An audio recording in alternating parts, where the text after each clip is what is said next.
Creality reached out to me and asked if I wanted to review their CR Touch, which is their own take on an auto beveling system like the BL Touch. Do you know what these do? They probe your bed before every single print so you don't have to manually level it.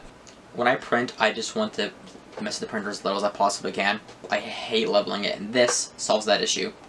I'm going to show you two Unboxes, the firmware, do everything you need to get one of these running. I will leave a link in the description if you want to buy one, but I recommend you watch the whole video before you buy one. It comes in this nice magnetically closed box. When you open it up, you see the instructions, a little card, and then the CR Touch itself, and then the mounting brackets for it. They have mounting brackets for printers like the Ender 3, Ender 5, and CR10. All the brackets are stamped aluminum, like this nice coated finish that gives them this really good look, and they also feel really nice in the hands, so I have no complaints there with like the brackets themselves. They feel really nice, they look nice. Underneath this little card, you have your cable and some spare screws to mount the CR Touch and the new plate, since it's thicker than the original plate, so you need longer screws. There are those screws I was talking about, and some zip ties to tie the cable together. Here's the CR Touch itself. It has this nice smoked plastic body. Here are those brackets I was talking about. They have like this really nice finish, as you can see. If you have a printer that does not have one of the brackets included, they're very small, and I'm sure you can find a file online to print it for your printer. But they have brackets for most Creality printers. Now here is the installation process. You're going to flip your printer over, first remove that screw on the top, and then there's going to be 3 screws on the bottom you're going to undo, as you can see me doing here. Once you remove those screws, you're going to take off this plate. Be careful and then unplug your fan cable, as you can see. Be very gentle not to rip the wires out. And once you rip this cable out, you're going to see if you have this port right here. You're going to do this before you buy the CR Touch itself, because these are only compatible with the Creality 4.2.2, 4.2.7 boards. It'll have this BR Touch port. These are only compatible with 32-bit mainboards. The 8-bit mainboards will not work. Most newer Enders 3s and Ender 3 Pros will have 32-bit boards, but verify, like I said, before you go out and buy it, so you don't have to buy a new mainboard to get this to work. After you verify and plug in your cable, you're going to plug in your fan connector again, close this plate up, make sure not to squish any wires like I accidentally did. Line it up, screw in your screws. They can be kind of fiddly sometimes, especially with the printer at a weird angle like this. Flip it back over, make sure not to crush your CR Touch cable. And then tighten that one screw on the top again. You're going to take off the fan duct for your end, leave it to the side, make sure not to push or rip off any wires because they're kind of delicate. Resting it on the bed like you see here. Take your bracket, mine's this bracket since I'm using an Ender 3. Lining up these screws can be kind of annoying, but once you get it, it's fine. And then your CR Touch screwed up from the bottom into the little bracket. The rest of the installation is pretty easy. You just want to screw it into the bracket like you see here. The screws can be kind of fiddly at times. Just screw it up like you see. You're going to want to then cable management and tie it to your Bowden tube. You can go through the little net if you want, but I decided just to tie it to the side because I may switch this onto my other printer. Then you're going to update your firmware. Go to this website right here. I'll link it in the description. You're going to find your printer and board. For my case, it'd be the Ender 3 Pro V4.2.2 without adaptive board. You're going to have to look at your printer to see which one you have. So this is the file I need to download right here. So I'm just going to download this. And then in my files, I'm going to unzip it. You can use 7-zip, WinRAR, anything you want. And you're going to open this file, and that's your firmware right there. So put that into an empty SD card, formatted in FAT32, put it in your printer, and then turn it on. Make sure there's nothing on that card, and your printer is off when you do it.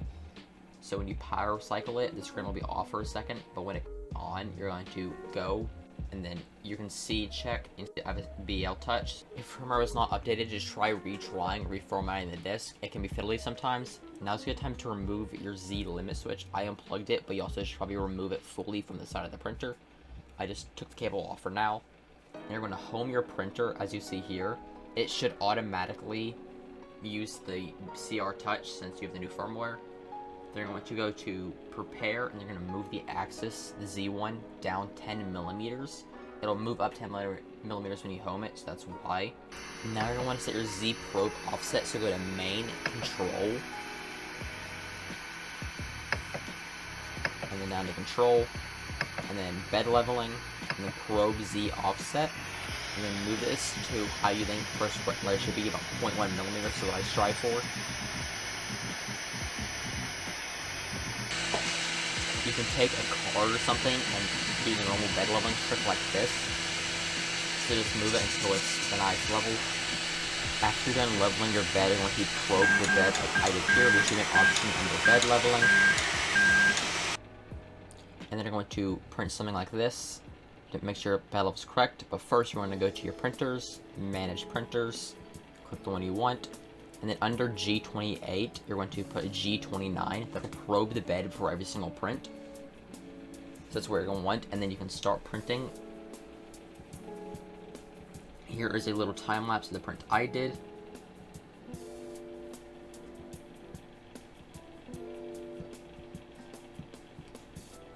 And at first it wasn't wanting to stick to my bed properly for some reason. I think it's because my bed was dirty, or it's just something with my bed. I don't think it was anything with the first layer, because as you can see, the first layer is going down fine. It wasn't sticking, as you can see.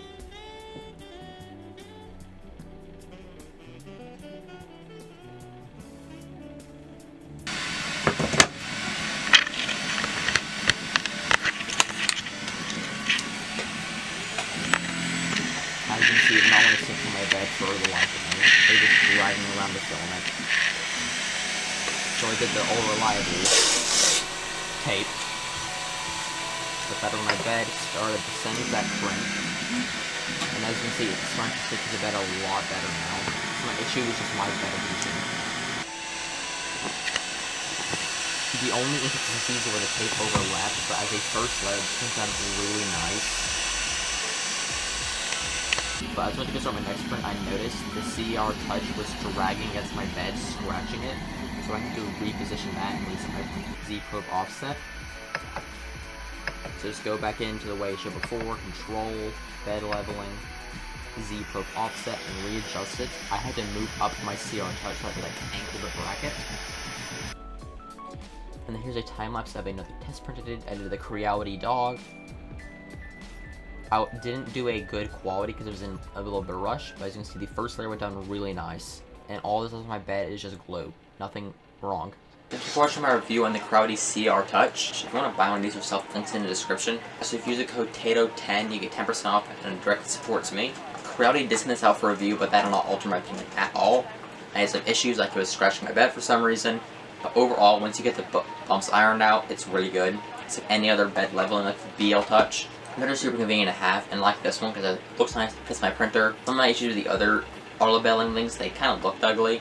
I know it's very weird, but I like my printer to look aesthetically pleasing, and I really love the design of this. It's probably one of my favorite things about it, honestly. So thank you, Creality, for sending this out. If you want one, links in the description. I'll see you guys next time.